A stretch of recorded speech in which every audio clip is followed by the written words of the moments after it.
BC Calculus, lesson 6.5, the trapezoidal rule. So, at this point we say, is there a better way to approximate the area under a curve? And the answer is always yes. Funny that. We'll go with standard sized partitions. Almost. Put the B over there. And say, hey, what if we just connected the lines instead of trying to make rectangles? Those are trapezoids. Now, this will pop up a little bit later, but I'm going to use this to approximate.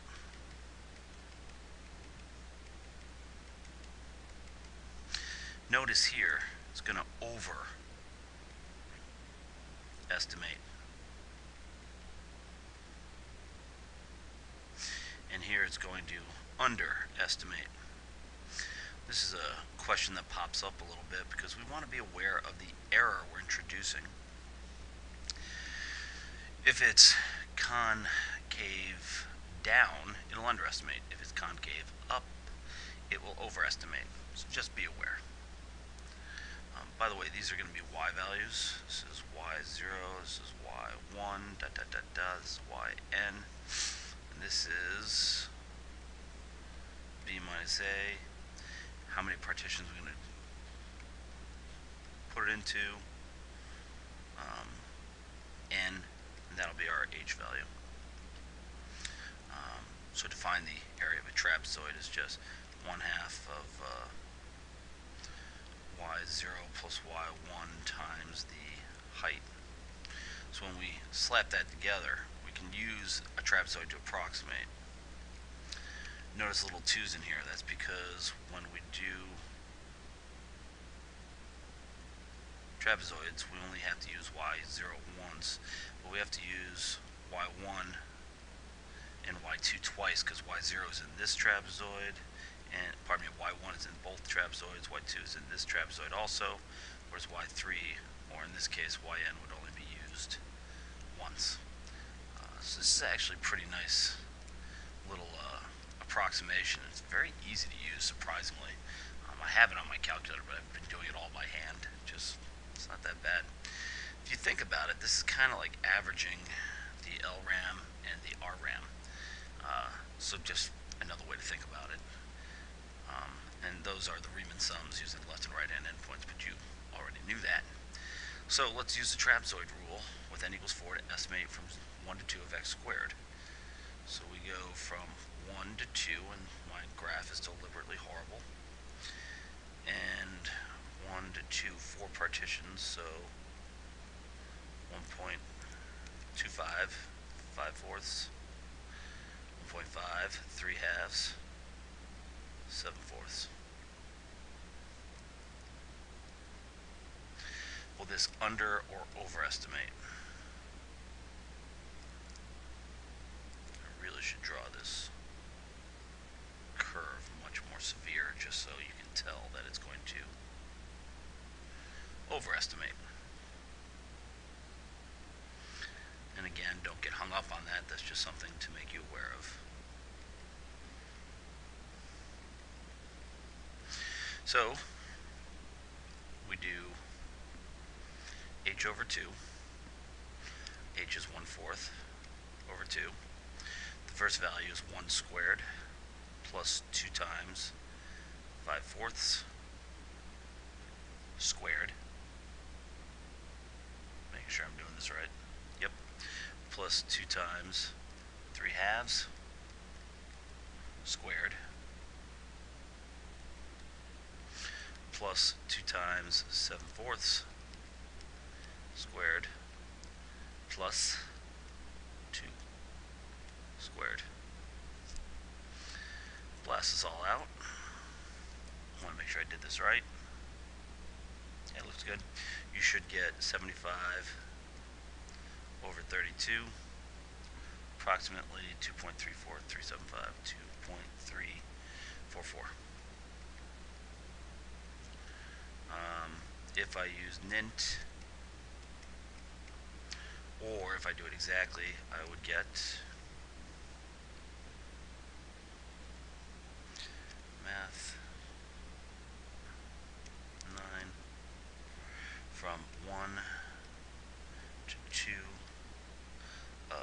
x squared x 2.3 repeating. So we can see how it's a fairly accurate. And we said we'd overestimate, and hey, look at that, we actually did. So, again, it looks wildly complicated, and it's actually not that bad. An observer measures temperature every hour from noon until midnight. What's the average temperature? So, careful. 1 over 12 hours. 1, 2, 3, 4, 5, 6, 7, 9, 10, 11, 12. Times, sum it all up. The gaps are 1. That's the h value. Over 2. 63 plus 2 times 65 plus 2 times 66 plus 2 times 68 plus 2 times 70 plus 2 times 79, 69 plus 2 times 68 plus 2 times 68 plus 2 times 65 plus 2 times 64 plus 2 times 62 plus 2 times 58 plus 55. Add all that up. Notice you could factor out the 2 for all those middle terms, but I didn't want to cause problems. We get 1/12 of 782. So it's like adding up all the temperatures. And that equals about 65 degrees. 65 point. I'm not happy. I got a bad round off here.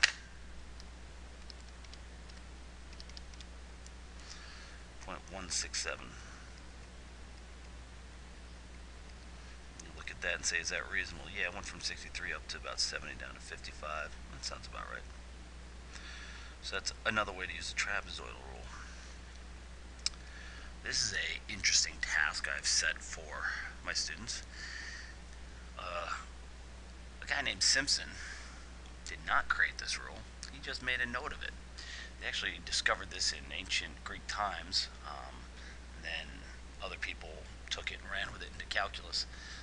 So what they did was say, you know what, rather than try and go with trapezoids or squares, why not actually approximate it with a parabolic arc? Here's the parabola. And we set this at 0, so this is 0, y1. This is h, remember it's got to be the same, y2, and this is negative h, y0. And then blast it out. I will try to do my best. y0 equals a times h. Let me make sure. y0 is up here, it's negative h. Squared plus b times negative h plus c equals ah squared plus minus bh plus c. y1 is just c because that's where x is 0. And y2 is ah squared plus bh plus c. So there's my 3 of them. This is pretty cool. They figured out if you add the left one, the right one, and 4 times the middle one, y 4 times the middle one, it just works. I mean, I don't know what to say. Add them up. ah squared minus bh plus c plus 4c plus ah squared plus bh plus c. You get these to cancel. You get 2ah squared plus 6c. Great. That's nice. What is that? Well, here's the weird part. Turns out if you integrate the parabola, you get ax to the third over 3 plus bx squared over 2 plus cx from negative h to h. You get ah to the third over 3 plus bh squared over 2 plus ch minus negative AH to the third over 3 plus, plus BH squared over 2, negative drops out when we square it, minus CH. Cancel again, distribute this, and we will end up with AH to the third over 3 plus 2, 2AH to the third over 3 plus 2CH. Factor out, remember that's the area. Factor out AH over 3 like I asked you to do here, and you will get, something's bugging me. No, guess not. H over 3 times 2AH squared plus, how do I factor 3 out of there? Well, you just make it 6C, which you can substitute in.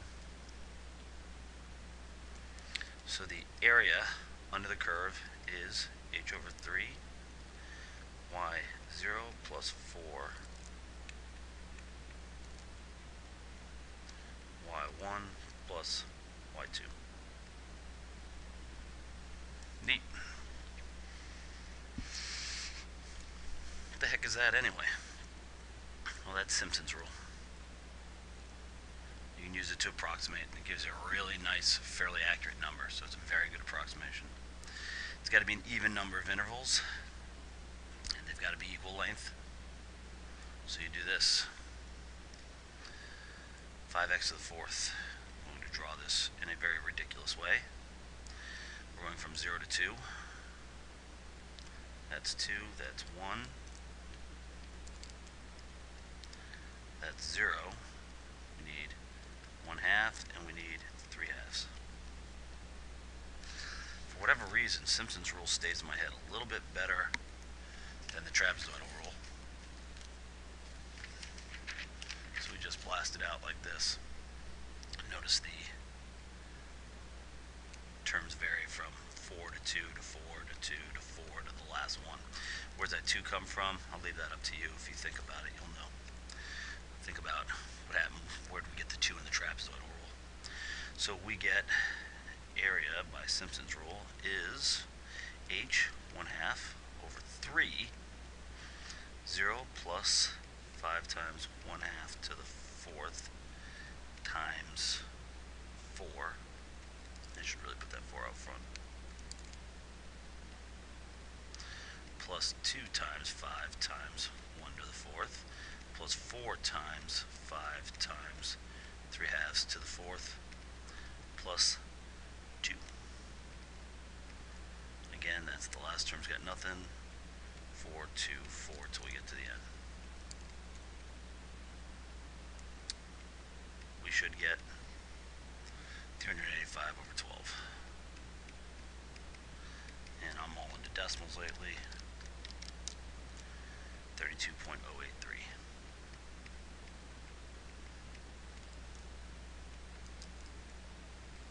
So how good is this estimate?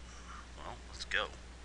Integral from 0 to 2 of 5x to the fourth dx equals x to the fifth, 0 to 2, 32. So we'd say the absolute value of the error by Simpson's rule is 0.083. That's how we'll handle error in this class. You don't have to worry too much about what I'm about to show you. There's these error bounds which people have derived for trapezoidal rule and for Simpson's rule. This is the absolute value of the greatest fourth derivative of the function.